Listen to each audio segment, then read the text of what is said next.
Arratsalde on guztioi. Genero arrazakeria gai konplexua da eta zapalkuntza modu desberdinak nola elkartzen diren sakon ulertzea eskatzen du. Izaldi honen gaiak pertsona beltz batek haurzarotik zaharzaro da arte bizi dituen egunoroko arrazadiarekin gertakariak ulertzeko aukera ematen digu. Lucía Asue Embomio Rubio, licenciaduna da informazioaren zientzian. Madrilgo Unibertsitate Konplutensean. Garapeneko eta nazioarteko laguntzako masterra du Unibertsitate Konplutensea. Eta aditua da enpresa ingurueneko aniztasunaren kudeaketan aditua da. 2005 telebistan hasi zen lanean eta horrek 50 herrialde inguru bizitatzeko aukera eman zion. Orain, Aquí la Tierra TV bat, saioko kazetaria da. Ekuatore Gineako telebistan ere aritu zen, eta bertan Nena Ibello, marrazki bizidunen herrialdeko lehen telesaia gidatu zuen. 3 liburu idatzi ditu. Las que se atrevieron, dokumental bihurtzeko prozesuan dagoena. Hija del Camino, erreprodukzio eskubideak Netflixek erosiak ditu serie bat egiteko. Eta Tierra de la Luz, Elaberria, 2013an Afroeuroparren top 30ko kide izan zen. Eta 2020an Espainiako giza eskubideen aldeko elkartearen komunikazio saria eman zioten. Zuen zain, esker mila etortzeagatik.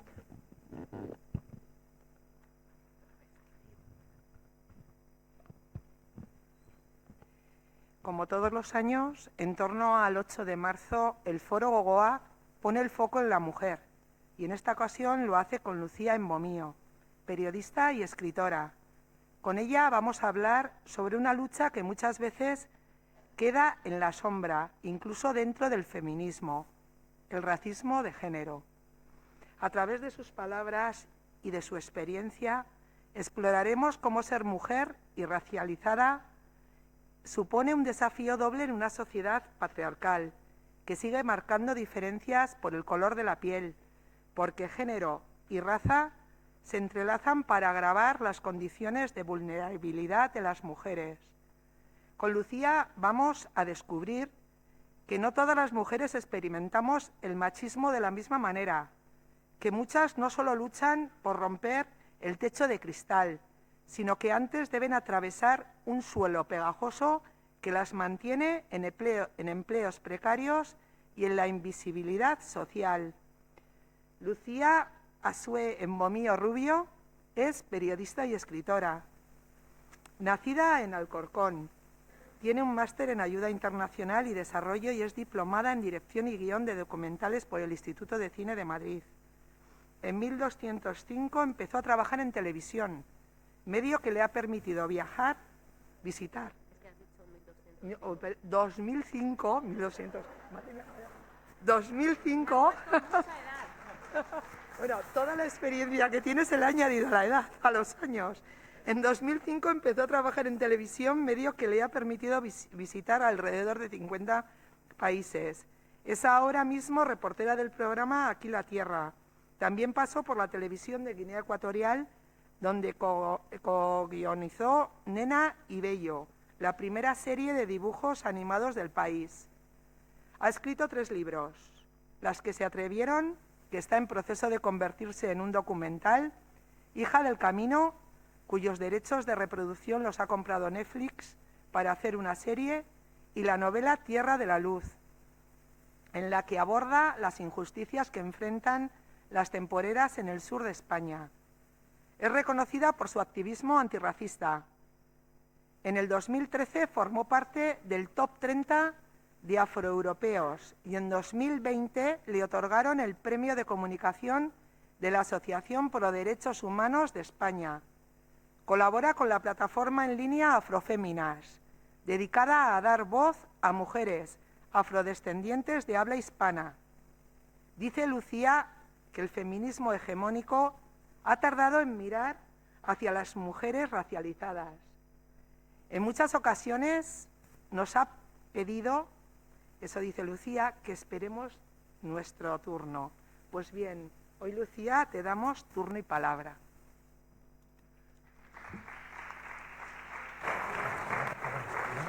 Sí, yo creo que sí.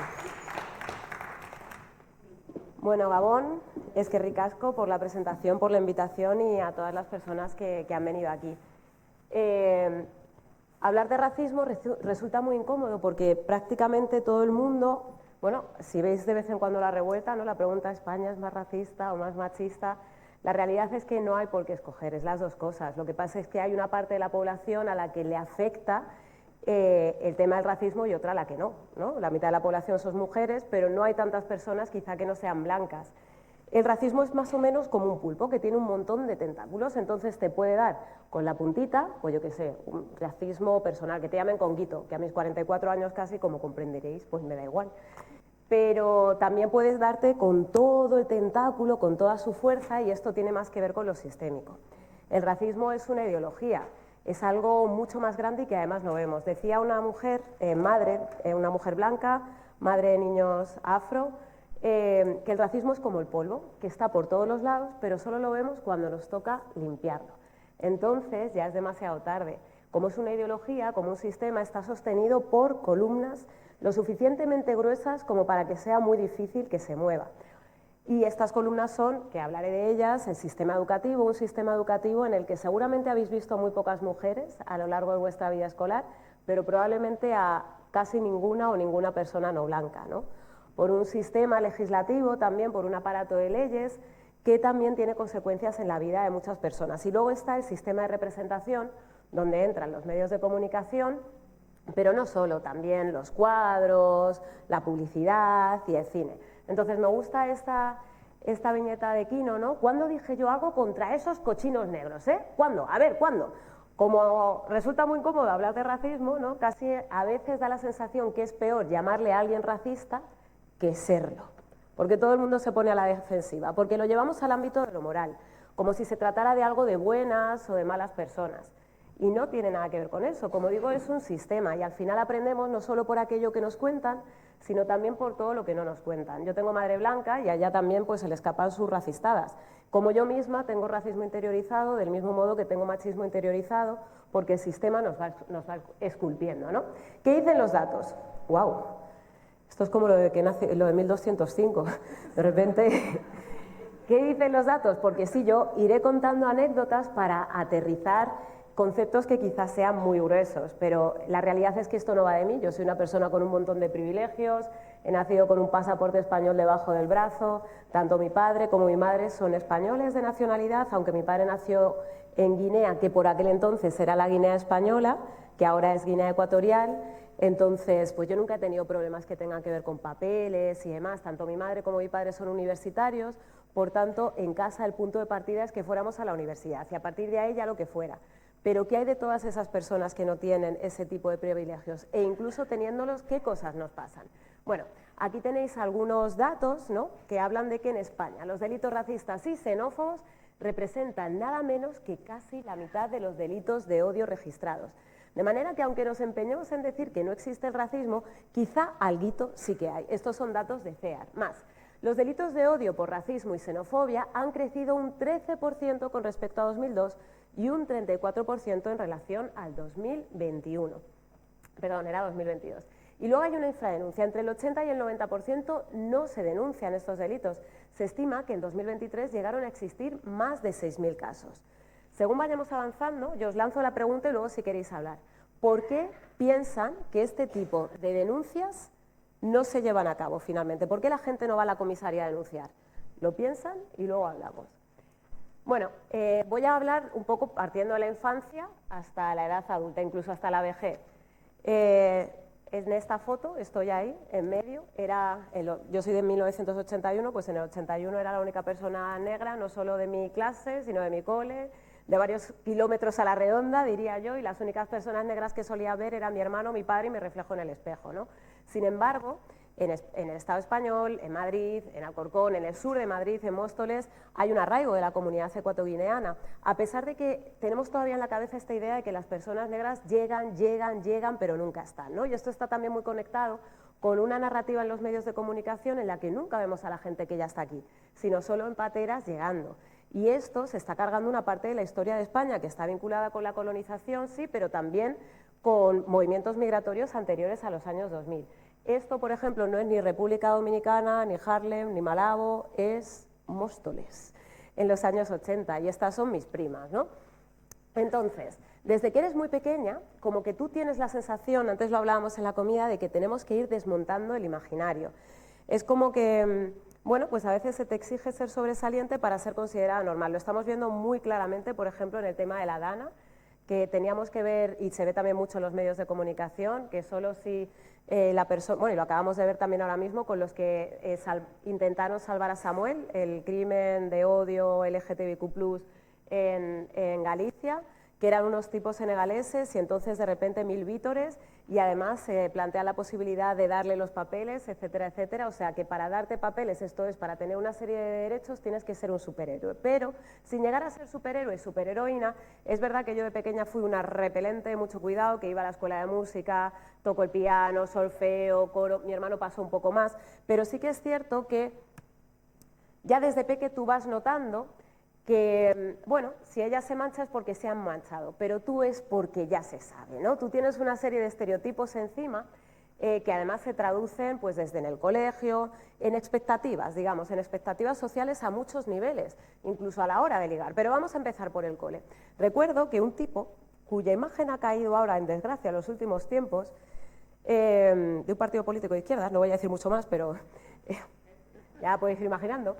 Recuerdo que un día yo le pregunté, porque yo era columnista en El País también, tenía una columna que se llamaba Barrionalismos, porque yo soy, ya lo ha dicho ella, de Alcorcón, y además soy muy barrionalista, y entonces yo pregunté que se había pensado en medidas contra el racismo y la xenofobia, teniendo en cuenta que la crisis de 2008 no había terminado todavía en muchos lugares, ¿no? Había habido una concatenación de crisis que estaba provocando que mucha gente culpara a sus vecinas y vecinos migrantes de lo que les estaba pasando, en lugar de culpar a las estructuras, ¿no? Pues esto, economía global, etcétera, etcétera. Entonces este hombre dijo, bueno, eso del racismo se acaba en la escuela pública cuando la gente se junta. Y yo pensé, tú no has ido a una escuela pública en tu vida. Y en efecto, no había ido a una escuela pública. ¿Por qué? Porque la escuela pública no es un arco iris, no es pues un ente de luz. En la escuela pública se dan las mismas violencias que se pueden dar en cualquier otro sitio. Por ejemplo, el tema del apellido, que por cierto, muy bien pronunciado, mejor que mi madre, que es una señora de Segovia, los pronuncia muy bien, pero yo recuerdo que en su momento escribí La maldición del apellido, ¿no? Como incluso cuando estás escribiendo, o hasta cuando mandas un email, se va a spam, ¿no? Es como que tu apellido está mal, tu apellido no es suficientemente algo, ¿no? Entonces en Reino Unido han hecho una campaña, hola, mi nombre no es suficientemente inglés, hola, mi apellido es demasiado asiático. Es como que desde que eres pequeña, el primer día, cuando están pasando lista, ya efectivamente tu apellido es... Bueno, a ver, aquí los apellidos tienen muchas sílabas y probablemente sus apellidos en otras zonas del Estado tampoco se puedan pronunciar, ¿no? Pero como que ya es pues objeto de chanza, ya te mira todo el mundo, ¿no? Ya sientes que eres diferente al resto. Pero hasta ahí todo, bueno, va más o menos bien. Luego está el tema del bullying. El bullying se da para cualquier persona prácticamente. Un día me explicó precisamente un jugador de baloncesto vasco que no necesariamente tiene que ser porque seas gordo, bajo, alto, negro, blanco, como sea, ¿no? Sino que el bullying muchas veces se da pues porque hay alguien que la toma contigo. Pero sí que es cierto que el racismo genera un tipo de bullying específico y que si no se reconoce el racismo es muy difícil que se lleven a cabo medidas para paliarlo.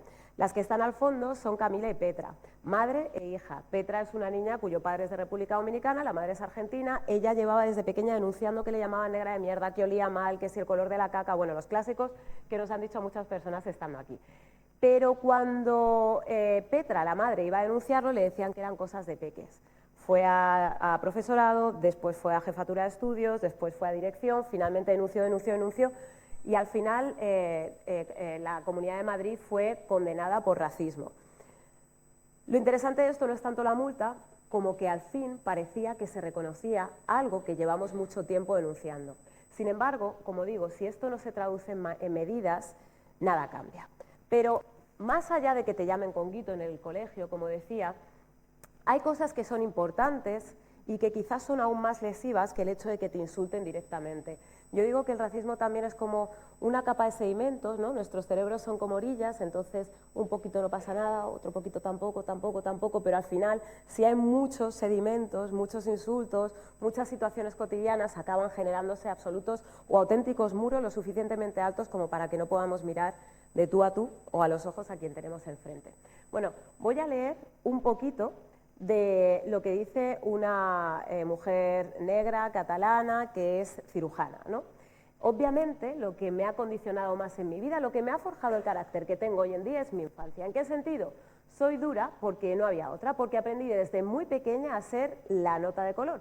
Y a base de palos, como todas las personas negras que no crecen rodeadas de personas negras y que son la minoría en su país de nacimiento, renuncié a darme por vencida y a la larga aprendí a no verme afectada por el rechazo ocasional de gente ignorante. Esto está muy bien, pero cuando eres una niña no es tan fácil gestionarlo.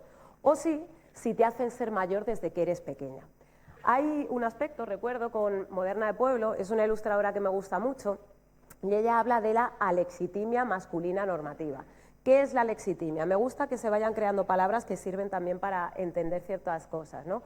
¿Qué te pasa? ¿Por qué te cuesta tanto decir cómo te sientes? Esta incapacidad de expresar sentimientos que asociamos normalmente con la masculinidad, pero que en el caso de las personas no blancas muchas veces también tenemos, por cuestiones culturales, ¿no? Yo aparte tengo madre castellana que tampoco habla mucho de sentimientos, pero ni la parte de Castilla ni la parte de Guinea Ecuatorial habla de sentimientos. Y además, desde pequeñas, las personas negras como que hemos tenido que hacernos mayores. De igual modo que decía esta niña de a la larga, sé que me tenía que hacer fuerte para que no se metieran conmigo, etcétera, etcétera.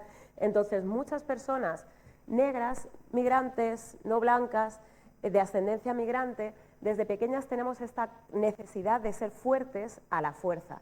No nos permitimos decir ciertas cosas, no nos permitimos quejarnos, antes hablaba con ella, no contamos un montón de las cosas que nos pasan en casa, porque las normalizamos, del mismo modo que no cuentas que respiras, tampoco cuentas que te han llamado negro de mierda, porque es que te pasa muchos días, ¿no?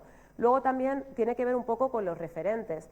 Muchas veces hablamos del feminismo en el continente africano como si fuera algo relativamente reciente y la realidad es que estas son imágenes de mujeres guerreras que ya desde la Edad Media estaban luchando en batallas, ¿no? La construcción del género es distinta, esta idea de princesa de pelo rubio que lo lanza por un castillo, ¿no? Para que el príncipe escale, pues no nos concierne demasiado, ¿no? En el continente africano había mujeres como la reina Nzinga que luchó contra los portugueses, la colonización y la esclavitud, como las llamadas amazonas de Dahomey que luchó también contra la esclavitud en lo que ahora conocemos como Benín, o la reina Amina de Zaria con su estatua ecuestre en lo que hoy es Nigeria. Otras aristas de la adultificación, que es de lo que hablaba antes. En España no tenemos censos de raza, entonces no sabemos cuántas personas no blancas somos. Esto pasa en España, pasa en Portugal, pasa en Francia, en Reino Unido no. Hay como un tabú a la hora de hablar de raza y sin embargo yo creo que es importante porque es importante saber dónde estamos, dónde no estamos y por qué no estamos donde no estamos. Entonces, en Estados Unidos sí hay 1.000 millones, 3.000 millones de estudios y, por ejemplo, la Universidad de Georgetown expone un sesgo de adultificación, lo que significa que los adultos asumen que las niñas negras son más adultas y menos inocentes que las niñas blancas y, por tanto, menos necesitadas de protección que sus contrapartes blancas. También se les vendrán a la cabeza algunas cosas vinculadas a esto de que no necesiten protección. Aquí hay una de ellas, podría ser esta, ¿no? Esta es una entrevista que hice a 3 mujeres de una asociación que se llamaba Una de cada 5, ahora no existe, ahora solo está Karma Diaby haciéndolo. Una de cada 5 alude al número o al porcentaje de menores abusados o abusadas sexualmente cuando son eso, menores de edad, ¿no? En todo el planeta. Ella dice que le parece importante que la gente sepa que ella también sufrió abusos sexuales, que la comunidad negra, porque quizá está pues más silenciado y demás. Y yo digo que es importante que se entiendan las realidades de la migración. ¿Cuáles son las realidades de la migración? Igual que raza y clase van de la mano, migración y clase también suele ir de la mano. ¿Esto en qué se traduce? En cohabitación. A estas alturas sabemos que las violaciones no se producen necesariamente en un pasadizo por alguien desconocido. Buena parte de las violaciones o los abusos sexuales se producen por personas de la familia, del entorno más cercano. Entonces, cuando se produce más cohabitación porque las familias, pues viene de repente un pariente, etcétera, etcétera, no digo que se den más, pero sí que se da un ambiente proclive para que esto suceda y no siempre se tiene en cuenta porque no se conocen las realidades en las que vive la gente, ¿no? Por ejemplo, hay personas que viven pues, con muchas literas, etcétera, etcétera. Y se está dando mucha cohabitación entre mayores y pequeños y además muchas veces las peques no denuncian porque saben que eso supondría alejarse de su comunidad, que es el único espacio en el que tienen la posibilidad pues, de relacionarse quizá los padres en el mismo idioma, etcétera, etcétera. Bueno, ¿y qué del temario? Antes lo he dicho, solo el 7,5% de las referencias aparecidas en 115 libros analizados de 19 asignaturas hacen mención a las mujeres.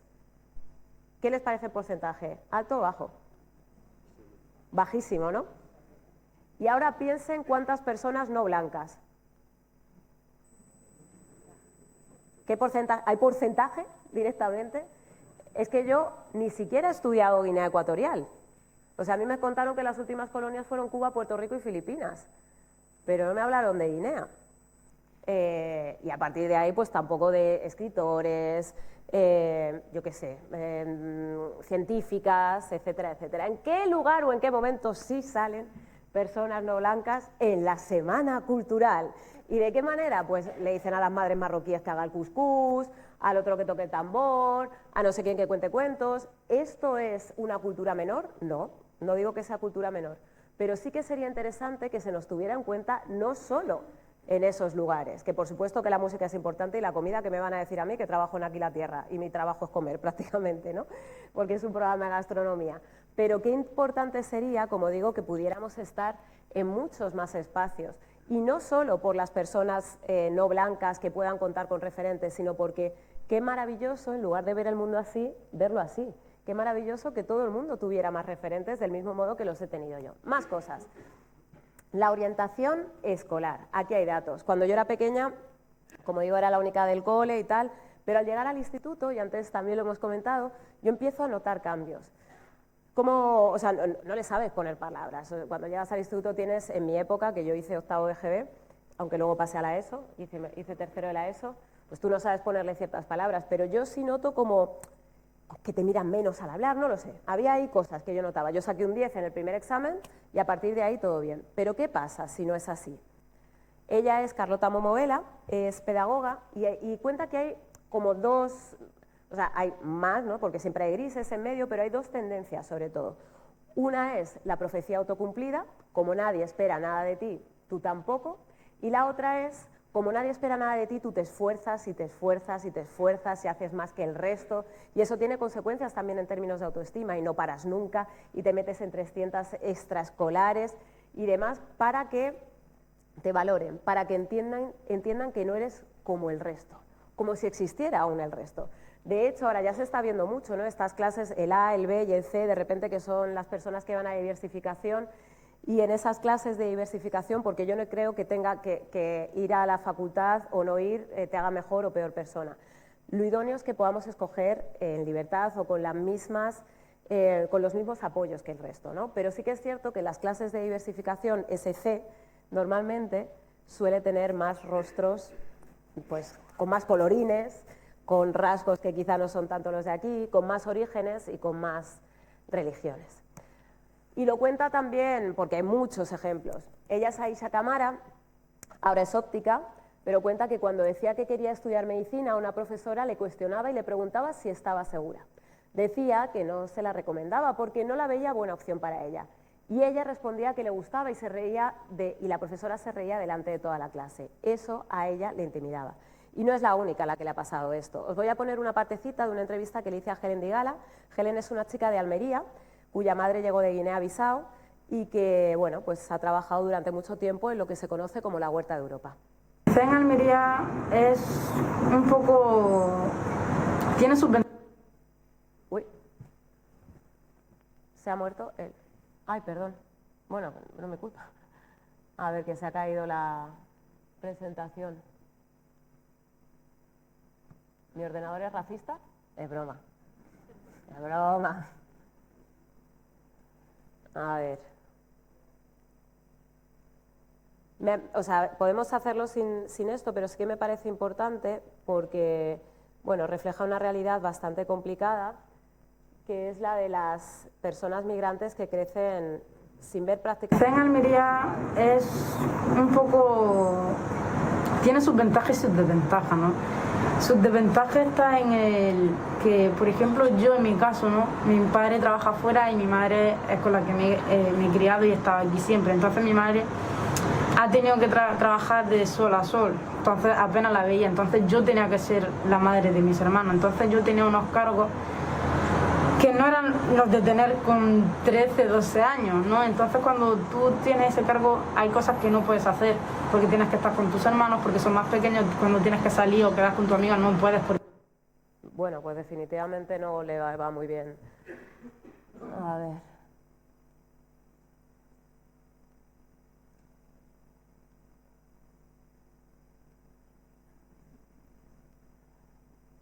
Bueno, básicamente Helen lo que está explicando es que no puede hacer lo mismo que sus amigas porque tiene que hacer deberes y no siempre, o sea, porque tiene que hacer de amas de casa en su casa y no siempre puede cumplir con las obligaciones de clase y que a veces el profesorado no lo entiende. Y esto es súper interesante, cómo, bueno, esto tiene después consecuencias a la hora de poder alcanzar según qué niveles. Ahí están los datos. El 69% de los hijos de migrantes, ya gente nacida aquí, y el 60% de las hijas de migrantes no llegan a bachillerato. Jamás llega al bachillerato, de hecho, dicen. Y esto sí que es preocupante y habla de muy mala integración de estos jóvenes. Estamos hablando de niños y niñas nacidos aquí que no requieren la adaptación por el idioma. Es un dato tremendo. Y de lo que hablaban es que en general buena parte de las personas que emigran lo hacen para que sus hijas e hijos puedan estudiar. O sea, que no es que a los padres no les interese, es que luego esos padres y esas madres, muchas veces solo madres que están en solitario, curran un montón de horas. Y esos niños tienen que crecer solos. Y normalmente son las niñas las que se tienen que encargar de sus hermanos y hacer todas las tareas de la casa. Y se están perdiendo de poder estudiar. Y aparte no siempre les entienden. Cuando estuve en Almería me llamó muchísimo la atención no solo la situación de quienes estaban trabajando en la Huerta de Europa, sino cómo los hijos y las hijas también tienen las mismas expectativas que los padres y las madres. Helen contaba que cuando trabajaba de camarera le decían, ¿qué haces mientras estaba estudiando? ¿Qué haces tú aquí que no estás en la huerta? Y no estamos hablando de astronautas, estamos hablando de camareras. Cómo la población está tan acostumbrada a ver a las mismas personas siempre haciendo lo mismo que no se las puede imaginar en ningún otro contexto laboral y tampoco educativo y las consecuencias que eso tiene. Un día me decía una persona, ya bueno, pero mira Nelson Mandela, con todo en contra y tiró para adelante, ya, pero es que son peques. Helen ahora ya tiene 20 y pico años, pero en ese momento cuando eres una niña es muy difícil que tires para adelante y que trates de cambiar un sistema cuando tú todavía eres tan pequeña, ¿no? Y cuando además te toca hacerte cargo. Y luego también habla de cómo pues hay cierta segregación que quizá no se da dentro de clase, pero fuera sí, tú puedes tener una amiga, pero luego los padres de esa amiga no te invitan al cumpleaños, pues porque la sociedad en Almería, por ejemplo, está muy segregada. Me da que aquí no es exactamente igual, pero sí que es cierto que también hay problemáticas de ese estilo, ¿no? Que también hay personas migrantes o hijos de migrantes cuyo único punto de acceso a Internet es el de la madre que trabaja un montón de horas y que solo lo tiene en el móvil, ¿no? Y esto se vio mucho durante la pandemia. Claro, yo en Alcorcón también he hecho prensa local y demás, y nos contaban eso, que en un montón de colegios tenían que llevarles fotocopias porque no tenían ni ordenador ni acceso a Internet, solo la madre, que la madre tenía uno de esos trabajos esenciales que implicaba cuidar a otras personas y llegaban a última hora y ya los pequeños estaban durmiendo. Bueno, continuamos. Como digo, estos son datos que bueno, ya a mí no me atañen directamente, pero sí creo que son importantes y que debemos tener en cuenta porque hay mucha gente que se está quedando por el camino. Luego están las escuelas a las que llaman gueto, que yo diría escuelas guetificadas, porque ninguna escuela quiere ser gueto. Escuelas gueto porque de repente el grueso de las personas, del alumnado que está allí, son personas no blancas porque padres y madres que entienden que va a bajar el nivel. Este es un colegio que tiene muy buen nivel, que es el Cervantes de Alcorcón, de los que llaman de difícil desempeño, que tiene a varias personas que han sido campeonas del concurso de matemáticas de la Comunidad de Madrid y que tiene una ratio tan baja que puedes matricular alumnado incluso en el mes de mayo. Y que esto está sirviendo, como nadie quiere llevar ahí a sus peques porque hay gitanos, moros, negros y a la gente no le hace gracia, pues al final las clases tienen tan poquita gente que pueden estar tratando un montón de otros asuntos dentro del aula. lo cual está sirviendo eso, no solo para que ganen concursos, sino para que traten también otros valores. Llegamos a la juventud. ¿Y qué pasa en la juventud? Pues está el derecho al ocio también, ¿no? Los bares usan sistemáticamente el derecho de admisión como técnica racista según la Universidad de Barcelona. Los locales deniegan el acceso de algunos inmigrantes alegando motivos de indumentaria o argumentando que es precisa una invitación o que el aforo está completo.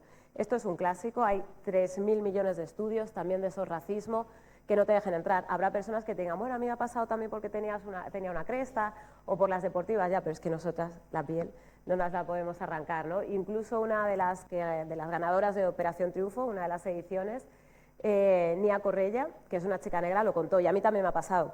Y me pasó después de que asesinaran en Ndombele, que vamos a hablar a continuación de él, no me dejaron entrar en una discoteca de Alcorcón. Además a mí me dijeron no puedes entrar por ser de color, que pensé, ¿para qué me dices el de color, ¿no? El eufemismo si no me dejas entrar? Déjate de cuidados, ni me lo puedes entrar por negra.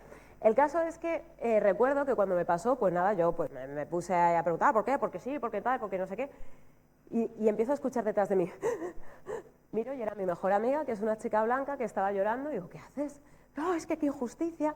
Y ahí me di cuenta de que, aunque a mí nunca me hubiera pasado previamente, no me sorprendía que me pasara. Porque de alguna manera tú vas bailando una coreografía a lo largo de tu vida que te prepara para lo que viene después y que, como he dicho antes, te hace fuerte a la fuerza. Por eso cuando nos llaman piel finas, yo siempre digo que la realidad es que somos paquidermas. En mi juventud también asesinaron a esta mujer, ¿le suena? Algunas personas sí, otras no. Ella es Lucrecia Pérez y es un símbolo. La asesinaron en 1992. Hay una serie en Disney que está bastante bien. Y se considera el primer asesinato tipificado como tal de la historia reciente de España. La mataron en 1992, es una mujer que vino a limpiar como interna, como tantas y tantas mujeres dominicanas que llegaban en esa época, para limpiar en un barrio de Madrid que se llama Aravaca, que es un barrio de dinero. A Lucrecia la echaron enseguida porque no sabía poner lavadoras, y no sabía porque en República Dominicana, en la zona en la que ella vivía, no había siquiera electricidad, entonces ella lavaba a mano. Lucrecia se fue a vivir a la discoteca Four Roses, que era una discoteca en la que vivían más paisanos suyos, una discoteca abandonada. Y un buen día, o más bien un día aciago, un guardia civil que iba junto a 3 chavales menores de edad, skinhead, dispararon en el sitio en el que estaba ella y la mataron. Lucrecia es un símbolo porque durante mucho tiempo la comunidad dominicana y parte del vecindario de Aravaca se estaba quejando de que cada vez más los discursos racistas estaban creciendo. Primero era el boca a boca, ¿no? Después ya la gente gritaba más, empezaron a poner carteles animando a la acción directa e incluso repartieron folletos, ¿no? Pero nadie hacía caso. La muerte de Lucrecia fue en realidad la crónica de una muerte anunciada. Y yo siento que esto está pasando también ahora, quizá no de la misma manera. Llevamos mucho tiempo hablando de racismo, se ha negado, se ha negado, se ha negado, y ahora ya estamos viendo el ascenso de la extrema derecha, no solo aquí, sino en toda Europa o en el mundo en general, ¿no? Por otro lado, Lucrecia no ha sido la única. Ellos son los padres de Ndombele. A Ndombele le mataron en Alcorcón, le mató un portero de discoteca, esto fue algo más tarde, en 2002. Es verdad que yo creo que tanto Navarra como País Vasco, Euskal Herria en general y algunas zonas del Estado se libraron de la presencia de nazis en las calles, pero en otras partes no. Para mí Alcorcón, como he dicho antes, es mi casa, es donde yo me identifico sobre todo, pero esto pasó en mi barrio. Y que esto te pase, bueno, lo de Lucrecia en 1992, a Richard, otro en Alcorcón en 1996, después él en 2002, te empieza a dejar claro que tu cuerpo puede correr peligro, ¿no? Porque al final hemos quedado que el racismo no es solo que te peguen o que te insulten, pero también va de que te peguen o de que te insulten o incluso de que te maten. Y además es importante que dejemos claro que esto no son solo imágenes del pasado. Ahí estoy respondiendo cuando estaba en X, porque un tipo dijo que en los 90 a la gente le encantaba El Príncipe de Belén, entonces no podía haber racismo. Entonces yo ponía imágenes de los 90, esto es la Plaza de Cubos en Plaza de España, esto es en Moncloa. Había muchísima presencia de nazis, había zonas de Madrid, de mi Madrid, del sitio en el que creció, a los que no podíamos ir, ¿no? Y de repente todo eso se borra, es como si nunca hubiera existido. Entonces, cuando no nos acordamos de lo que sucede, es complicado que no se repita después. ¿Y por qué digo eso? Porque esta imagen es del año pasado. Esta imagen es en las instalaciones que había delante de Ferraz, pues de ahí es esa imagen. Precisamente por eso es importante que de igual modo que pasó, o de igual modo que no pasó en la época de Lucrecia, empecemos a tener en cuenta ciertas cosas. No obstante, aquí el tema del género también pesa, porque a mí nunca me pegaron, al final yo soy una chica. Pongo el McDonald's, que ya no voy a ese tipo de establecimientos, pero cuando yo tenía 16 años, un cabeza rapada cogió mi bandeja, la tiró al suelo y dijo que a las negras habría que violarlas y luego matarlas y que emigrara a Brasil o a Nigeria y me echó del McDonald's, ¿no? La realidad es que si yo hubiera sido un chico me hubiera pegado. Entonces aquí en el tema del género, la verdad es que las chicas nos librábamos. Las chicas que teníamos el aspecto de chica, no digamos, normativo. Porque tengo una amiga lesbiana que iba con el pelo rapado, a la que pegaron una paliza hasta que uno dijo, ¡hey!, que es una chica, y pararon. Estas cosas pasaban, pero como digo, realmente de verdad, o sea, lo de las agresiones es algo que sucede, no digo que esté a la orden del día, pero realmente no es lo único ni es lo más importante, o es importante, pero no me centraría solo en eso, me centraría en que, como digo, es como la tortura de la gota, en que son muchas cosas, y son muchas cosas a tener en cuenta, y algunas dificultan mucho la vida, como pueden ser las identificaciones por perfil racial. ¿Sabe lo que son? Básicamente que te paren aunque no hayas hecho nada para pedirte la documentación, y que no se lo paren no se lo pidan a otras personas. Las identificaciones por perfil racial son terribles porque provocan que la gente pase mucha vergüenza. Gente que no ha hecho nada, que te están parando como si fueras una criminal, y además, sobre todo paran a hombres. Y además tiene una consecuencia, porque si en los barrios siempre paran a las mismas personas, ¿qué es lo que piensa el vecindario? Que esa persona ha hecho algo, ¿no? Hay un montón de datos, por ejemplo, de la Asociación Pro Derechos Humanos de Andalucía junto a la Universidad de Granada paran 42 veces más a hombres negros, pero también les pasa a gitanos, también les pasa a latinoamericanos no negros, también les pasa a personas árabes o amazigh. Y bueno, pues nos ha dado un toque hasta la ONU, ¿no?, por este tema.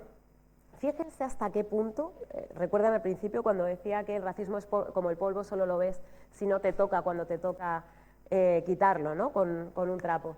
Que un día, mi pareja también es como yo, de madre española y de padre, en su caso, de Cabo Verde, y él vive en un barrio donde le paran muchísimo, muchísimo, muchísimo, muchísimo. Entonces un día me llama y me dice, oye, me están mirando, están bajando la velocidad, luego te llamo. No me llama, y yo, claro, me preocupo, digo, a ver si les ha respondido o algo. Y entonces le digo a mi madre, ¿no me ha llamado Samuel? A ver qué ha pasado. Y dice mi madre, espera, ¿que han parado a Samuel? ¿Con lo bueno que es Samuel? Ahí estaba mi hermano. Entonces le dijo a mi madre, mamá, el año pasado me pararon unas 30 veces. Pero no te lo conté porque como forma parte de mi vida, ¿para qué te lo voy a contar? Entonces, esto habla de nuevo, no solo de la adultificación, porque mi hermano ya tiene casi 40 añazos, sino de cómo normalizamos cosas que no deberíamos normalizar. Más cosas que suceden. La hipersexualización. Diréis, todas las mujeres están hipersexualizadas, y tenéis razón, efectivamente. Lo que pasa es que en el caso de las mujeres blancas yo diría que tenéis también una narrativa B, ¿no? Podemos ver a mujeres hipersexualizadas, pero también vemos, por ejemplo, a la supercientífica esta durante la COVID. Hay más referentes. Nosotras no tenemos casi una narrativa B. Esto, como aquí la gente tiene una edad igual que yo, ¿sabéis quiénes son las Cacao Maravillao del principio de Telecinco? Que salía todo el mundo sin ropa, incluso Jesús Gil. Aquello era tremendo. Bueno, pues las Cacao Maravillao eran un falso patrocinio, mujeres que salían con poca ropa para anunciar una marca de cacao que en realidad no existía. Y pensaréis, bueno ya, pero hemos quedado que todas las mujeres están hipersexualizadas, ya, pero es que en el caso de los hombres negros también están hipersexualizados, y esta es la gran diferencia, y además hay que explicar el porqué, de dónde viene esa hipersexualización, y está súper conectada. Me voy a ir muy atrás en el tiempo, pero es poquito rato, es partecita de historia. La esclavización es algo que han hecho todos los pueblos del planeta, lamentablemente es una práctica terriblemente humana. La palabra esclavo, de hecho, viene de eslavo, o sea que no es algo que se inventa con motivo de la esclavitud transatlántica, pero sí que es cierto que la esclavitud transatlántica cambia todo. Primero, por cantidad de personas, hablamos de 12 millones de personas en los cálculos más conservadores, y por otro lado, porque no es ya porque te he ganado en una batalla, entonces me quedo con tus tierras, me llevo tus monedas, por ejemplo, a mujeres y a personas para esclavizarlas. El gran cambio con la esclavitud transatlántica es que al principio, cuando comienzan los portugueses, está vinculado a la religión, si no eres católico, no eres un ser humano y no tienes alma.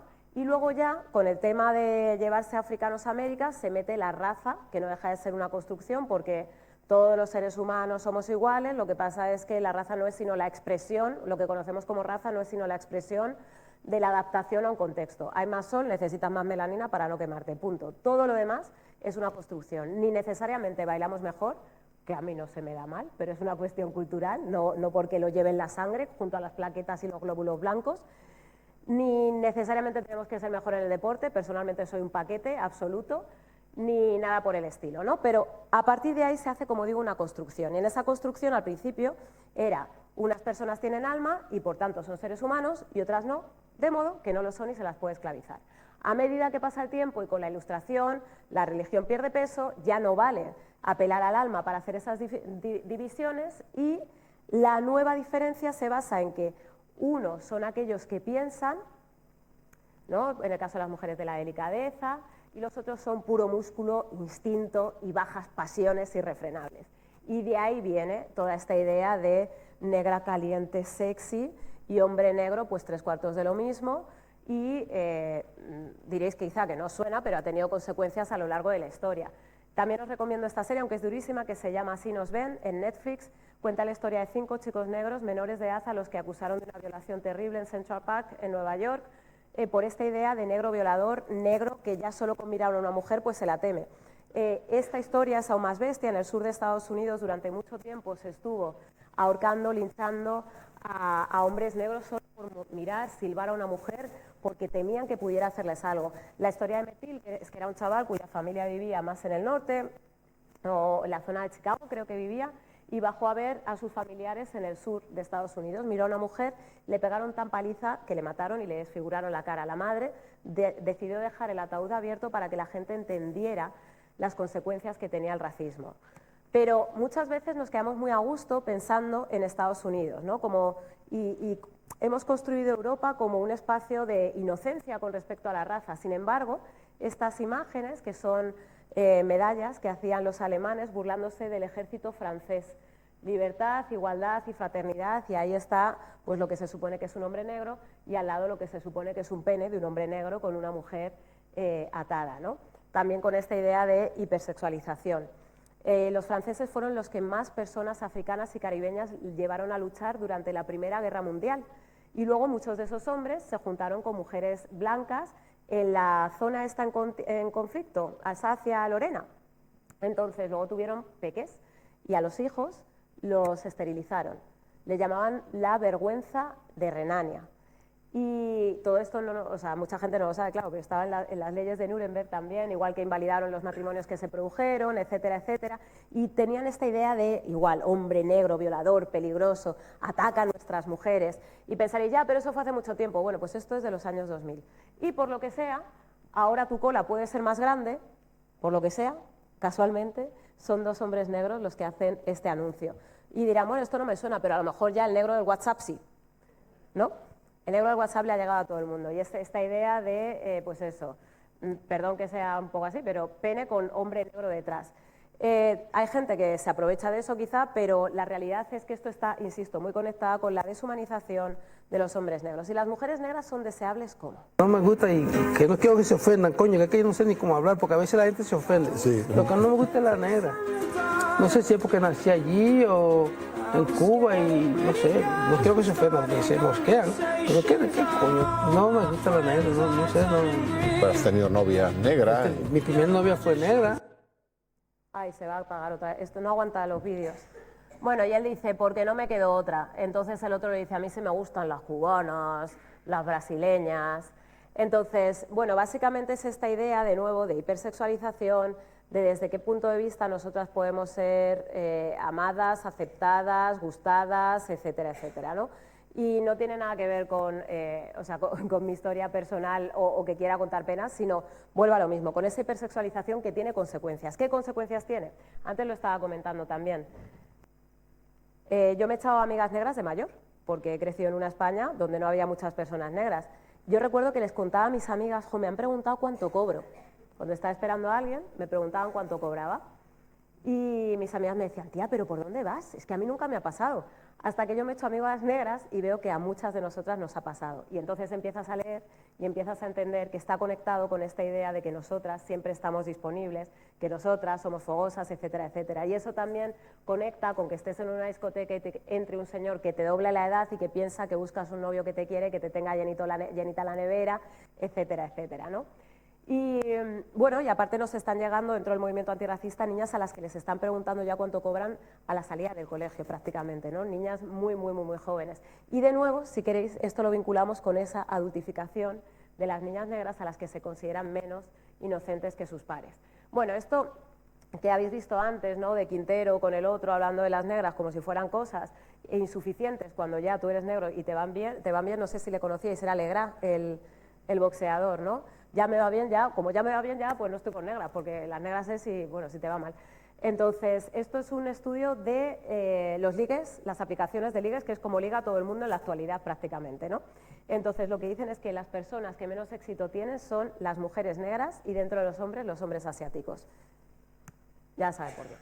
Entonces, al final todo esto se traduce en una baja autoestima, porque nosotras pasamos de estar excluidas de lo que se supone que es ser bonita cuando somos pequeñas, porque no hay referentes, ¿no? No hay gente ni con nuestro pelo, ni con nuestro rostro, ni con nuestros cuerpos, etcétera, etcétera, a que de repente te hipersexualicen en tu juventud y celebras las sobras, porque nunca esperaste gustar y entiendes que, bueno, pues que te pueden amar solo de determinadas formas. Pero hay más, también en el mundo laboral, el hecho de que tengamos ciertos rasgos. Bueno, de hecho, ¿a cuántas personas no blancas han visto trabajando de periodistas en la tele? Pues como en los libros de texto, ¿no? Más o menos. Y las que han salido, ¿cuánto de oscuras son? Bueno, Lucrecia y Francine, pero ¿cuántas salen con su pelo natural? Porque yo, o sea, claro, yo sí lo llevo natural, pero es que mi pelo no es tan rizado, por ejemplo, como el de mi padre, ¿no? Yo tengo una mayor aceptación, si quieren. Pero bueno, aquí pongo 2/3 partes de las mujeres negras que quieren cambiar de trabajo tienen que cambiar su pelo para que las puedan entrevistar, ¿no? De hecho, ahora está cambiando, por suerte, también porque se está denunciando, pero una compañía aérea de aquí ponía en su protocolo para contratar a la gente que no podían llevar peinados estrambóticos como crestas, pelos de color rosa o verde o el pelo afro. Pero es que el pelo afro no te lo pones, no es como una cresta o un color verde, el pelo afro nace así, ¿no? Entonces, bueno, pues esto, ¿no? Que tiene consecuencias en lo laboral. Aquí en la versión española ella es la que ganó en Operación Triunfo y cuando siempre se alisaba el pelo y en la final salió con su pelo natural. Y bueno, los comentarios fueron que le hicieron a, Nia a la pobre Nia en el pelo y ponen a la un caniche, la cura del coronavirus está escondida en el pelo de Nia, o sea, hubo como un montón de bullying en redes sociales por el hecho de que ella sacara su pelo. Y con todo este pack, ella es Marisol Saelo, es trabajadora social, experta en violencias machistas, y ella habla pues de eso, sobre todo de baja autoestima, que condiciona mucho en el ámbito de la pareja aquello que consentimos. Luego, obviamente, cada persona es un mundo, sin duda, pero sí que es cierto que ella que trabaja en un municipio como es Fuenlabrada, que tiene mucha población migrante, sobre todo africana, aunque no solo, y también hijos de migrantes, sobre todo africanos, aunque no solo, pues habla de cuestiones que tienen que ver con esa intersección. En el caso de las mujeres migrantes habla de que, por ejemplo, la falta de redes dificulta que denuncien, porque claro, si tú has venido por agrupación familiar y la única persona con la que te relacionas es tu marido, aunque te pegue, pues a lo mejor no te quieres separar ni quieres denunciar porque es tu única persona en el país. Después está la dependencia económica. Algunas personas no hablan bien el idioma, hay condicionantes legales, tienen miedo a denunciar. Si bien es cierto que aunque estés en situación irregularizada puedes denunciar, también lo es pues que las comisarías, ¿os acordáis lo que hemos dicho antes de que entre el 80 y el 90% no denuncian? Es que las comisarías no siempre son un lugar en donde la gente se sienta segura, teniendo en cuenta las identificaciones por perfil racial, por ejemplo, y las interacciones que a veces se dan con las fuerzas de seguridad del Estado. Y luego que la resolución de conflictos a veces es intrafamiliar. No siempre es, pues me separo de ti, punto, sino tengo que hablar con mi familia, tu familia y la tuya tienen que hablar. O sea, no es una cuestión siempre individual. Y además, fijaos que os he dicho, ¿no?, que si tú denuncias, aunque estés en situación irregularizada, en principio no pasa nada, porque ponen por delante el hecho de que seas víctima de violencia machista, la mujer que denunció una agresión y la policía inició su proceso de expulsión. Solo les interesó que no tenía papeles. Más cosas. Si a pesar de todo llegas a la universidad, ¿no? Después de todo este combo, ya en la juventud, ya un poquito más tardía, pues se ha hecho una guía. Al principio se hizo una guía del alumnado entre profesorado de universidad negro y alumnado negro, y hablaban pues esto, de cómo lo que comentábamos antes de falta de expectativas por parte del profesorado, temario, incluso autoexpectativas, pues seguían siendo bajitas, y ahora han hecho un par, esta y otra más nueva, sobre mujeres que están en la universidad, mujeres negras que están en la universidad.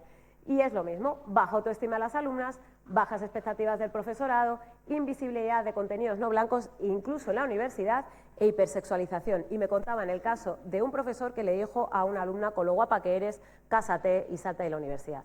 Llegamos a la edad adulta. Y ahora mi pregunta es para ustedes. ¿Con cuántas personas no blancas trabajan? ¿O han trabajado? Igual que los libros de texto, ¿no? Más o menos. Una o ninguna.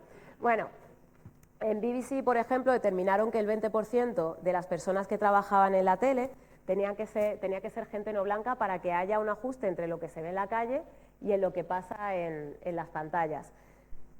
A mí las cuotas no me parecen importantes si solo son postureo, ¿no? Si son anuncio de Benetton, como decía antes. No me parece interesante tapizar con nuestras pieles las redacciones, porque sí, lo que digo, para jugar al parchís tengo la ficha amarilla, la roja, me falta la azul o la verde. Me parece importante por lo que podemos aportar, básicamente, ¿no? Porque al final, pues en mi casa se comía cocido madrileño los sábados y los domingos pollo con salsa de cacahuete, paella y modica. Se hablaban dos lenguas y se bebía de dos fuentes, de dos culturas diferentes. Entonces, cuando tú ves el mundo así, como decía al principio, puedes contar lo mismo de muchas más maneras. Puedes contar los mismos temas, pero también otros temas, y además disponer de muchas más fuentes. Antes lo decía, bueno, una vez más, yo soy de Alcorcón, y recuerdo que una vez, en los 2000, se llevaba mucho esto de hacer poblados chabolistas. ¿Se acuerdan? De callejeros y tal. Bueno, pues un día me mandan a grabar en uno y al volver me preguntan que si he pasado miedo. Respondí que no y la respuesta fue: ay, claro, eres de Alcorcón. Y yo pensé, ¿pero qué os creéis que es Alcorcón? ¿Ciudad de Dios? Quiero decir, es un municipio de las afueras de Madrid, pero que muy normalito. Entonces, eso me llevó a pensar quiénes somos las personas que estamos contando historias y desde qué torre altísima estamos contando historias. Y cómo estamos contando a las comunidades a las que sacamos en los medios de comunicación, cuánto las estigmatizamos, a cuántas dejamos fuera. Y bueno, pues esto es lo que está sucediendo todavía. Más cositas. Laboral, el derecho a soñar, y si lo logras, ¿no? Al fin has entrado, pero ¿qué hay del síndrome de la impostora? Bueno, yo digo que cuando compraron los derechos de mi segundo libro para Netflix, que al final no va a salir, porque ahora en Netflix no va a salir, ya es una pena. Porque ahora en Netflix se lleva solo el true crime, ¿no? Lo de los crímenes reales, entonces tengo que hacer a alguien que mate. Si no, me temo que va a ser complicado. Pero bueno, el tema es que cuando yo iba a Netflix, y mirad que, jolín, que yo soy bastante cañada con el tema de racismo y bla, bla, bla, y no sé qué, pero yo iba a Netflix y era todo el tiempo: hola, por favor, gracias, de nada, lo siento, porque yo no sentía que ese fuera mi lugar. Yo jamás imaginé, primero, ni escribir libros, y menos aún que Netflix se fijara en uno de mis libros. La jefa de Netflix me dijo: deja de dar las gracias. Si te hemos comprado el libro es porque nos encanta. Pero yo no me sentía preparada para estar ahí, yo me sentía todo el rato pequeñita. Como digo, nuestro techo de cristal es tan bajo que a veces tenemos que caminar encorvadas. Y eso que yo soy una tipa que en mi casa, mi padre y mi madre eran universitarios en los 80 en un Alcorcón en el que había muy poquita gente que lo era. Y a pesar de todo, a mí siempre me ha dado muchísimo miedo soñar. De hecho, cuando me dijeron que la serie no iba a salir, realmente respiré, porque tenía un pánico atroz a que saliera. Bien. Entonces está eso, llegas a la universidad, lo consigues tal, ¿y ahora qué? Pues la entrevista de trabajo. Los hijos de inmigrantes sufren discriminación para conseguir trabajo. Según un estudio del Ministerio de Inclusión, la discriminación es de un 12% en conjunto, aunque en algunos casos, como el de los chinos, puede revertirse y ser positiva. No sé si lo saben, que a la comunidad china se le llama la minoría modélica. Hay esta idea que creemos que los niños chinos con 5 años tocan el piano, con 6 el piano, el violín y el fagot, con 9 ya tienen un doctorado, y con 13, pues 15 más, ¿no? Entonces, claro, es como un poco la minoría excepcional. Pero Aquí hay datos. Los hijos de españoles tienen un 36% más de posibilidades que los de inmigrantes de ser elegidos para superar el proceso de selección en las ofertas laborales. Es un estudio del Ministerio de Inclusión.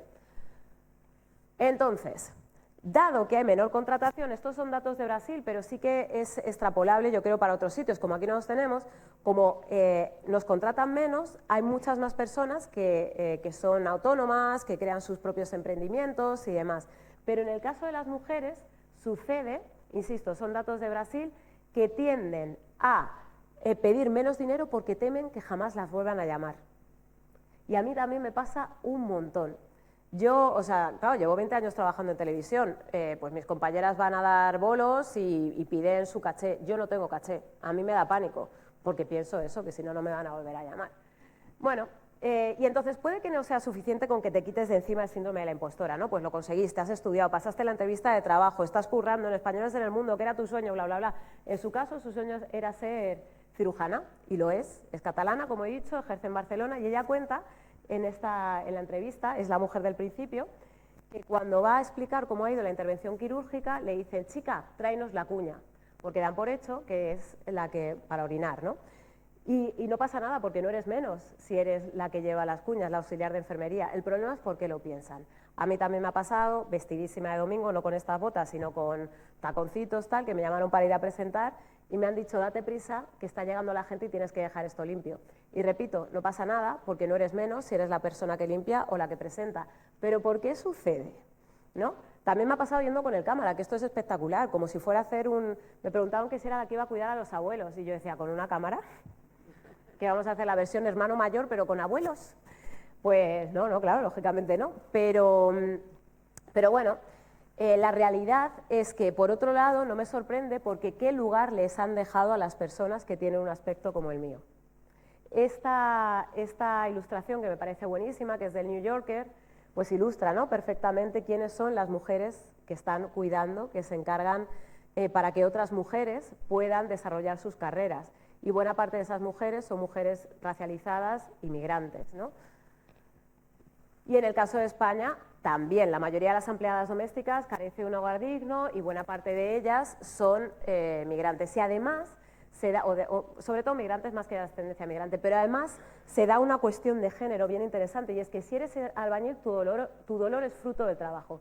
Si eres Kelly, tu dolor es un accidente. O sea, a la hora de denunciar, porque ya sabéis, quienes trabajan en las casas o en limpieza o en hoteles, repiten ciertos movimientos y luego tienen muchos problemas de salud y demás, les llaman cuerpos rotos, de hecho, pero no se valora de la misma manera a la hora de recibir bajas o indemnizaciones en el caso de que seas albañil ergo hombre que si eres mujer.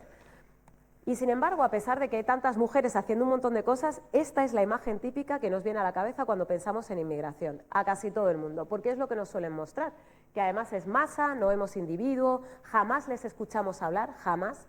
No hay, cuando en la carrera te enseñan lo de las 5 WH, ¿no? Tú tienes que responder qué, cómo, cuándo, dónde, por qué, quién.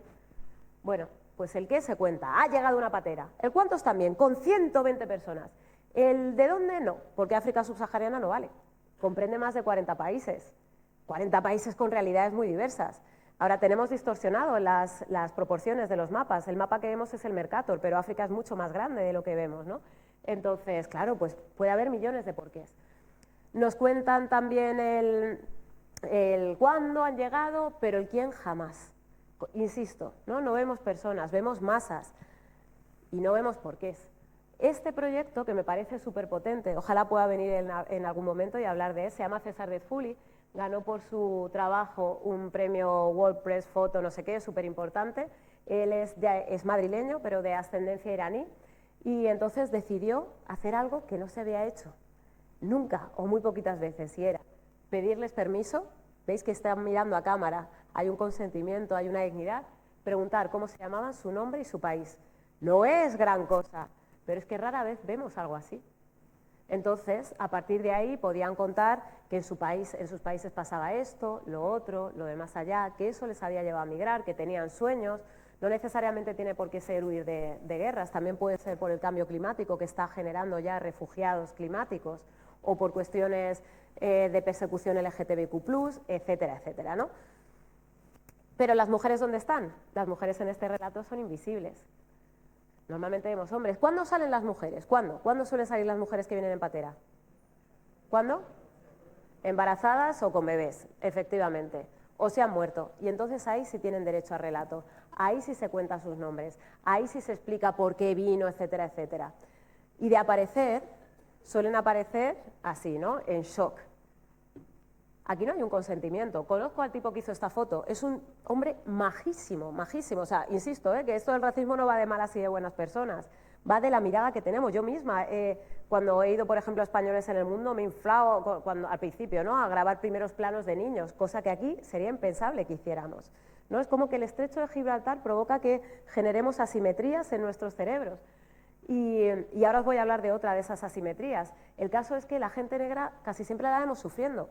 Y nos dirán, sí, bueno, pero es por concienciar. Ya, pero es que llevan concienciándonos tantas décadas que al final hemos normalizado lo atroz.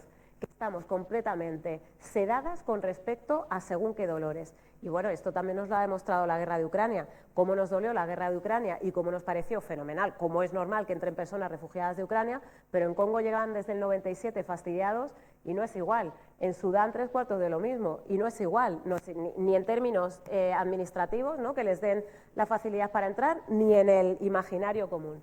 Y luego, bueno, pues si es madre con hijo ya pues dan premios, etcétera, etcétera. Pero es curioso porque las madres africanas cuando están en África, aunque ellos no son africanas, pero son negros de Latinoamérica también, las personas negras, la gente del subglobal, cuando está en su tierra son madres corajes.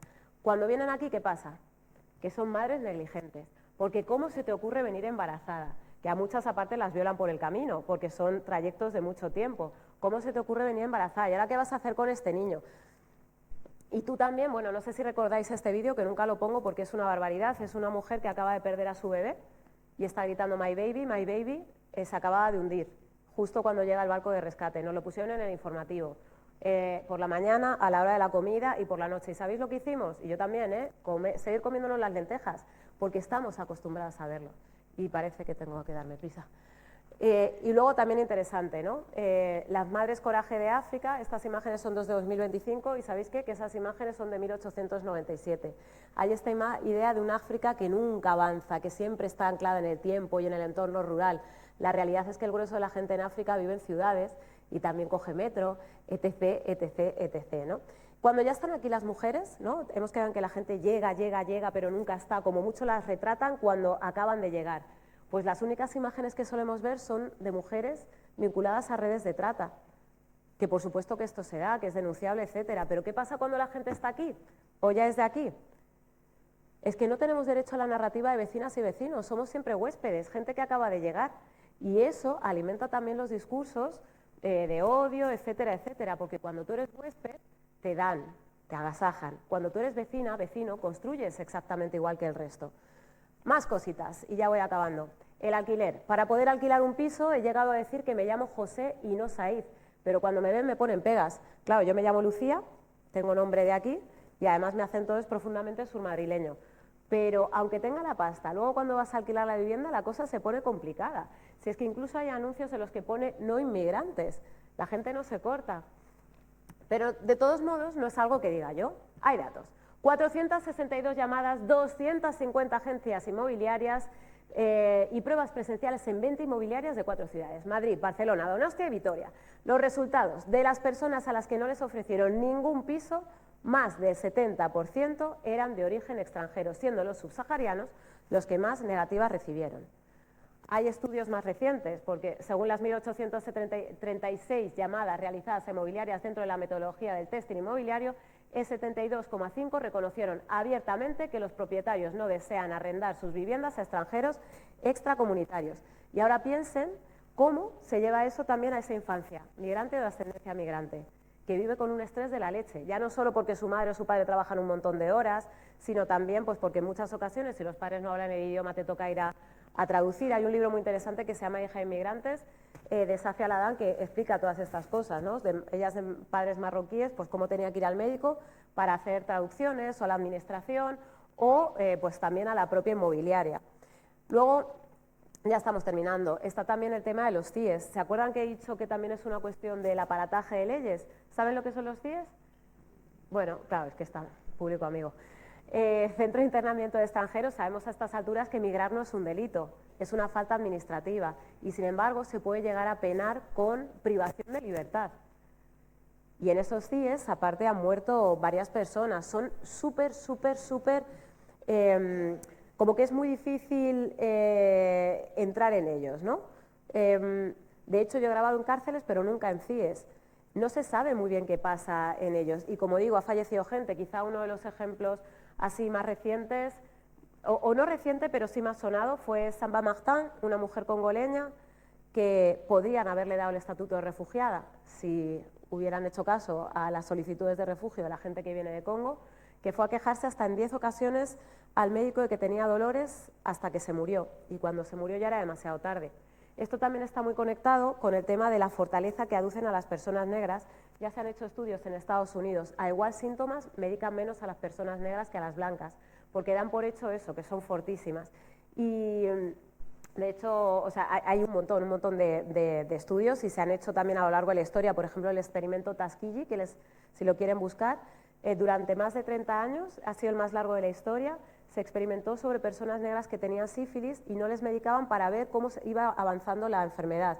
El padre de la ginecología moderna, Mario Sims, experimentó también con mujeres negras y gracias a esos experimentos, pues ahora la fístula vaginal, por ejemplo, ya no es un problema. Pero se experimentaba sobre esos cuerpos porque se les aducía una fortaleza. Yo misma tengo un ejemplo que es pequeñito, ¿no? Recuerdo que cuando me hice el piercing en el ombligo, me echaron, eran los salvajes 90 en Alcorcón. Entonces ahí las cosas, pues echaba cloretilo, que creo que estaba hasta prohibido, ¿no? Un anestésico local. Y me echó 2 veces y me dijo, porque tenéis la piel más gruesa, como si fuera de cuero. ¿Y qué me pasó? Quemadura de 2.º grado. Pero ahora pensemos no ya en quienes entran, sino en quienes no llegan. Estos son los últimos datos y son datos que deberían generarnos una vergüenza tremenda. Se habla de crisis de refugiados, lo dice Ibai Arvide, que tiene un libro fabuloso que acaba de salir. No es una crisis de refugiados, no es una crisis de migrantes, es una crisis de acogida. Estamos permitiendo que el Atlántico y el Mediterráneo, que el Atlántico vuelva a ser, porque ya lo fue, también en la época de la esclavitud transatlántica, una tumba. Ahora también el Mediterráneo y también el desierto, en donde es muy difícil hacer cuentas de cuánta gente se está quedando, ¿no? Pensemos no solo que vienen, sino por qué vienen. Todas esas cosas que no nos cuentan y la responsabilidad que tenemos, pues, o sea, no en términos individuales, ¿no? Sino pues multinacionales, cómo estamos esquilmando, ¿no? Con los acuerdos que se firman de pesca de la Unión Europea, esquilmando los fondos marinos de países cuyas personas trabajaban como pescadores y demás, y cómo después les ponemos las cosas difíciles para entrar. Y luego, ¿qué pasa con quienes sí que consiguen entrar? Pues la huerta de Europa. La ONU denuncia que los temporeros de la fresa en Huelva viven en peores condiciones que en los campamentos de refugiados. Esto es fuerte y esto está pasando aquí, en el sur. Yo he ido varias veces. Ella es Helen, la chica de antes, y es un proyecto artístico que lo que hacía era reflexionar acerca de cómo nos comemos fruta preciosa, pero no se está pensando en las personas que están detrás, que están amordazadas de alguna manera y que tienen fecha de caducidad. Vamos fatality, ¿no? Bueno, pues nada. Solo iba a hablar un poco del derecho a envejecer. Como la gente llega, pero nunca está, pues no se piensa en que ya hay personas migrantes que son mayores, que tienen necesidades especiales. Este hombre es guapísimo, ¿verdad? Es mi padre. Claro. Bueno, mi padre tiene demencia. Entonces, por eso empecé un proyecto que se llama Afromayores, porque se me iba a la memoria una de mis personas favoritas del universo, y ya no solo era papá, sino también la persona que me hablaba de Guinea. Si no está él, mi madre de Segovia no me lo puede contar. Y cuando íbamos al médico, de entrada generaba sorpresa porque no se imaginaban a un negro viejo. Después teníamos que hacer preguntas, pero mi padre en Guinea, la lengua oficial era el español, pero él era de la selva. Hasta los 7 años que no fue al colegio no empezó a hablar castellano. Entonces teníamos que preguntar, ¿pero va a perder el idioma? Ah, bueno, sí, no lo habíamos pensado, ¿no? Hay una serie de cosas que no se están pensando con respecto a la geriatría por esta idea de que acabamos de llegar todo el rato. Ni tampoco se piensa que buena parte de las mujeres que han venido aquí, que ya son mayores, tienen pensiones bajísimas porque en muchos casos han estado trabajando en trabajos en los que les han pagado en B. Tienen cuerpos rotos porque en muchos casos, precisamente por la naturaleza de esos trabajos, han estado machacadas. Por si eso no fuera suficiente, incluso si estudiaban, en Afromayores entrevistamos a una Marta, pedagoga, 6 idiomas, 3 del continente africano, 3 de aquí, y nunca le dejaron hacer otra cosa más que limpiar. Entonces, su autoestima es súper baja, se resignó porque no le quedó otra y porque tenía 6 peques, pero nunca le gustó, ¿no? Y bueno, y luego, pues esto, dificultad administrativa, idiomática en algunos casos. ¿Cuáles son las consecuencias? Pues bueno, un 60% de los afrodescendientes residentes en España no se siente español debido a la discriminación. No es poca cosa, ¿eh? ¿Por qué he hablado tanto de Alcorcón? Pues porque me cuesta sentirme en un sitio en el que me preguntan 27 veces de dónde soy. Por supuesto que yo soy española y guineana, soy las dos cosas, le pese a quien le pese, tanto en un lado como en otro. Pero sí que es verdad que es complicado tener que insistir en algo que no deja de ser producto de la casualidad.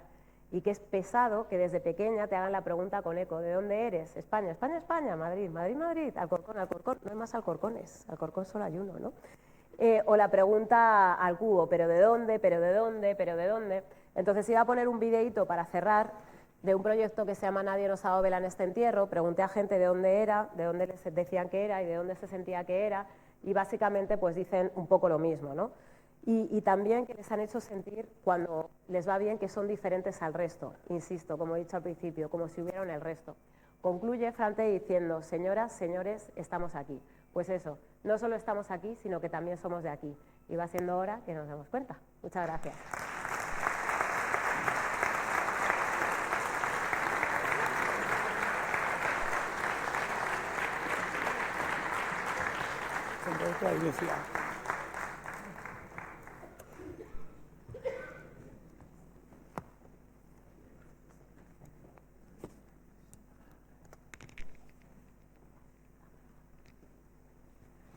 Bueno, comenzamos ahora este momento en el que podemos pues preguntar, comentarle a Lucía. ¿Qué nos oye, dice? Bueno, nada, que comienza el momento de preguntar, de comentar con Lucía lo que queramos. Eso sí, vamos a intentar ser breves porque ya no tenemos mucho tiempo para que se hablen y se comenten el mayor número de temas posibles. ¿Hay alguien que quiera romper el hielo? Venga.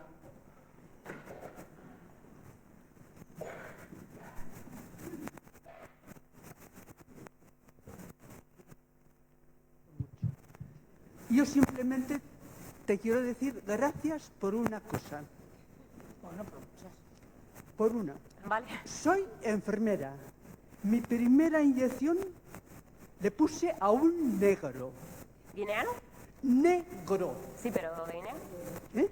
Que decía que sí de Guinea, porque como somos una diáspora con arraigo, pero vamos, que da igual. No, lo de menos. era negro. Vale, vale. Y yo, como comprenderás, tenía un miedo. ¿Sabes qué me dijo él? ¿Qué?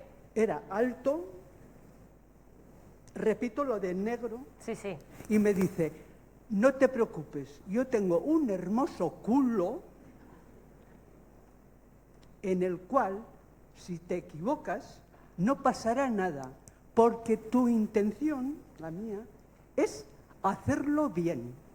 A mí me has emocionado, me has recordado toda mi trayectoria por eso. Como mujer blanca, mi primera inyección, por decirlo así, a un negro zumbón. Muchas gracias. Sí, ¿alguna pregunta más?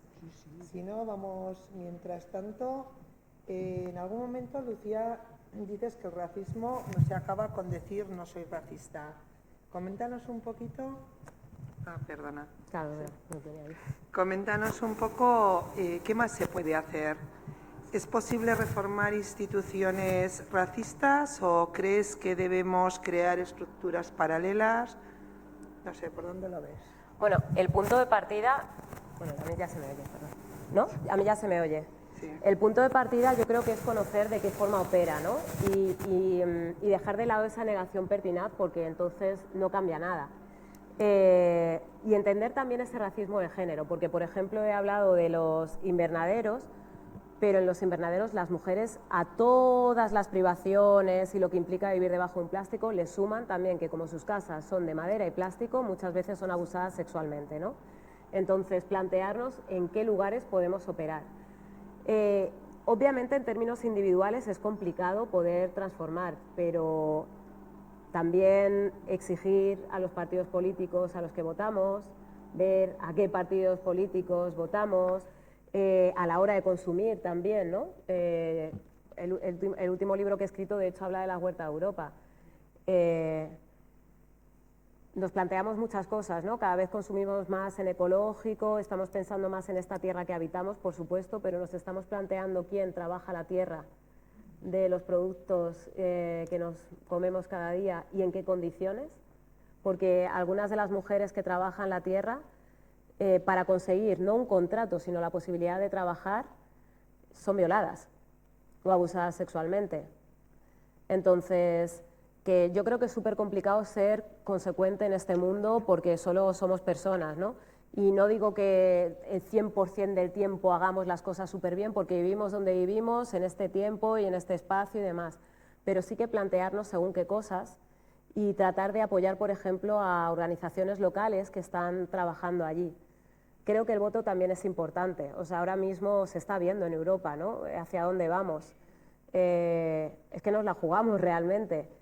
Yo he vuelto a ver pintadas incluso en sitios que se consideraban un oasis, ¿no? Como puede ser Euskadi, Bilbao y tal, estos niveles. Ya he visto ahí pintadas de moros fuera, etcétera, etcétera. O sea, no neguemos lo innegable, intentar colaborar con las asociaciones de base y asumir nuestra responsabilidad como consumidoras y como votantes también. ¿Alguna pregunta más? Es que soy muy brasas, ¿eh? Entiendo que digáis, si pregunto va a responder 4 horas.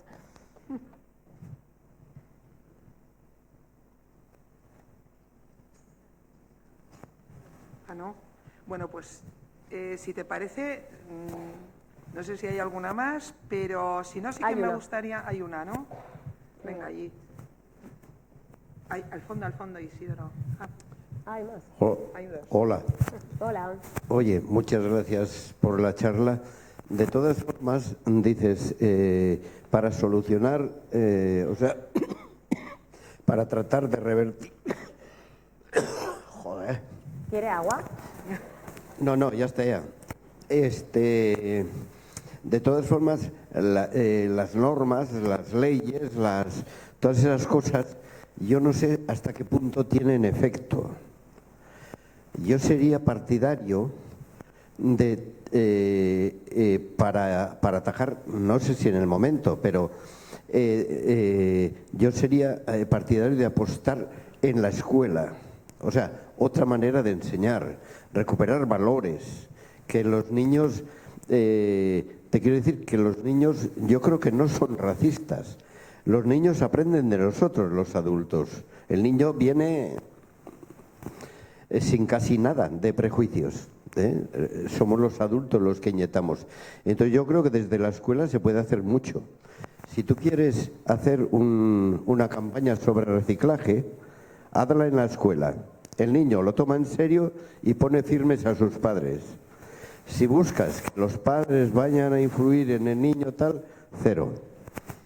No sé, yo lo veo así. Sí, yo también creo que desde la escuela se puede hacer un montón. Lo que pasa es que, claro, no solo en el profesorado, tienen que cambiar esos libros de texto, ¿no? O sea, tiene que haber quizá, no sé si eso se haría a través de una ley únicamente, pero sí que se ha intentado desde los movimientos antirracistas que haya una ley contra el racismo que incluya pues el hecho de que tengamos unos libros de texto que no sean solo hombres blancos haciendo cosas por el mundo, ¿no? También mujeres, también personas no blancas, también otros contextos, también en estos análisis de esos mapas que están con unas proporciones que no son reales, etcétera, etcétera.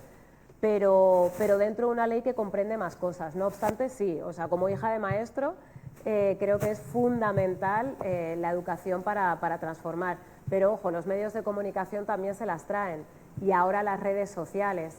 Los medios de comunicación están, bueno, es más, antes lo hablábamos, hay muchas personas que ya ni siquiera se informan en medios de comunicación, sino únicamente a través de las redes sociales.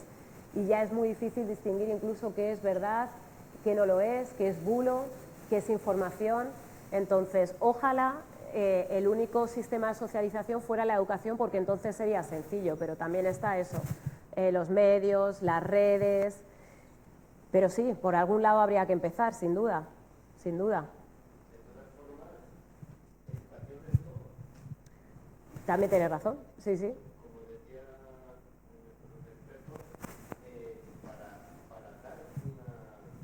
No se le oye, si puede coger el micro. Para conseguir una buena educación, una buena crianza, hace falta una buena tribu. O sea, educamos todos. No sé cómo decirte. Es muy poco lo que la escuela puede, o sea, a secas. Si no hay colaboración entre padres y escuela, instituciones, que los que mandan se crean que la educación vale la pena. Total, también, sí, sí. Estoy de acuerdo. Como decía la otra vez José Antonio Marina, decía, los políticos no creen en la educación, porque si creyeran en la educación, el primer ministro sería el de educación, no el de economía.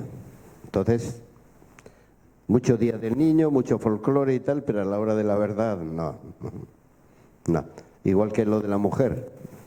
Avanzamos, no sé cuánto hacia adelante y cuánto hacia atrás. Ya, ahora estamos... La mujer en general, pero si le aumentas ser negra o ser diferente es muy jodido. ¿Qué le voy a decir? Claro. Lo que pasa es que el bullying y demás, yo creo que la gente feliz no hace bullying. Hace bullying la gente que tiene muchos problemas. En muchas ocasiones. En casa, en esto, en lo otro y tal. El feliz generalmente no hace mucho mal. Vale, lo siento. No. Creo que hay otra pregunta y cerramos. Sí. Le llevan el micro. Ahí era, ¿no? Yo preguntaría si, a ver, desde movimientos transversales no podría darse un cambio en la sociedad, porque el relato que has hecho tú como mujeres lo hemos tenido y lo seguimos teniendo, y se nos ha prohibido el acceso, porque las que somos de aquí hemos vivido hasta en los Sanfermines, en las peñas. A mí me han echado de ellas hace, claro, más de medio siglo. Bastante más, y cantidad de cosas. Entonces yo creo que los movimientos transversales,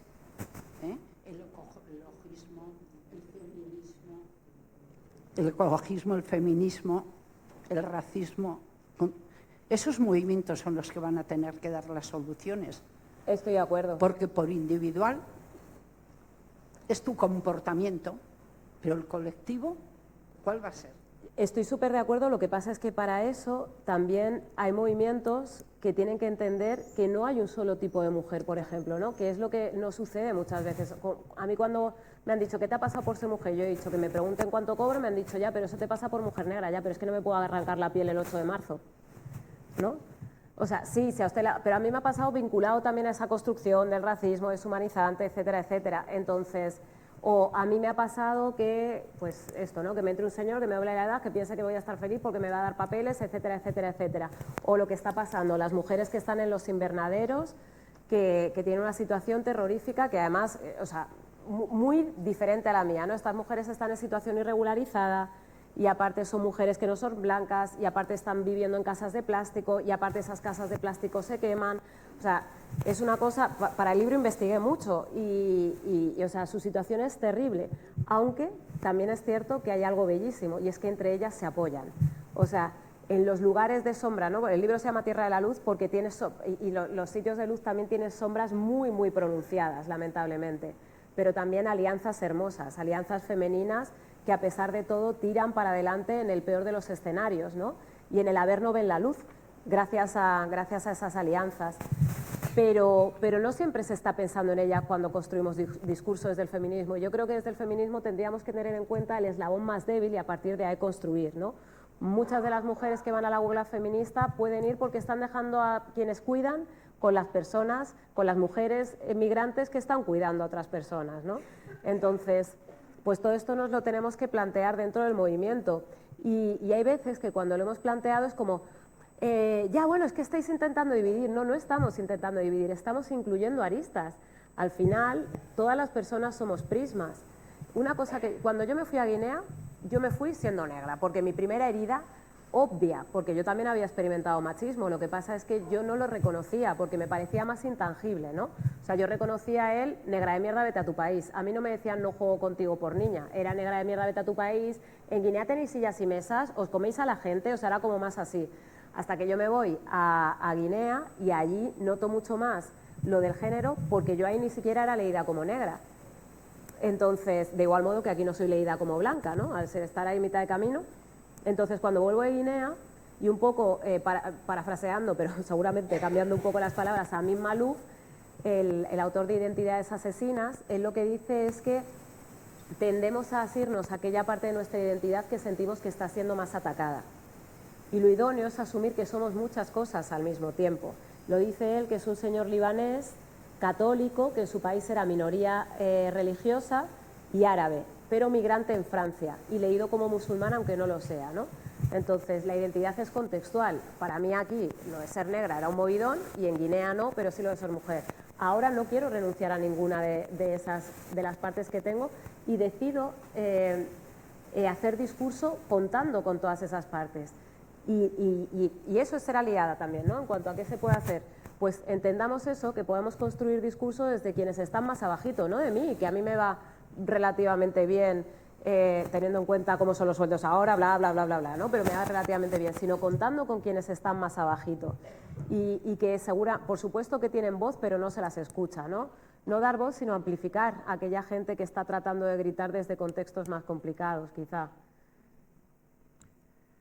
Bueno, pues ya no podemos estirar más. Recordaros que a la salida Catacrac ha traído los libros de Lucía, hija del camino y tierra de la luz, y también deciros pues que os esperamos, a ver que no me vaya a pasar como con el año, que el próximo miércoles 5 de marzo a las 7:30 tendrá lugar la tertulia del foro sobre la conferencia de Lucía. Entonces, que os esperamos a todos y a todas en este espacio de reflexión y de debate. Muchas gracias por venir y hasta la próxima. Una cosa. Lucía. Perdón, una cosita más. Yo sé que este tema, como que es un poco, a lo mejor puede resultar novedoso, incómodo, lo que sea. Si hay alguna pregunta que se os haya quedado en el tintero, pero que no os atreváis o no os apetezca ahora formular, podéis escribirme a mi email, que es mi primer nombre y mi primer apellido, Lucía, mbomio@hotmail.com. No soy moderna, no soy Gmail, soy Hotmail, ¿vale? Entonces, os respondo. Muchas gracias. Un momento, que todavía tengo otro aviso.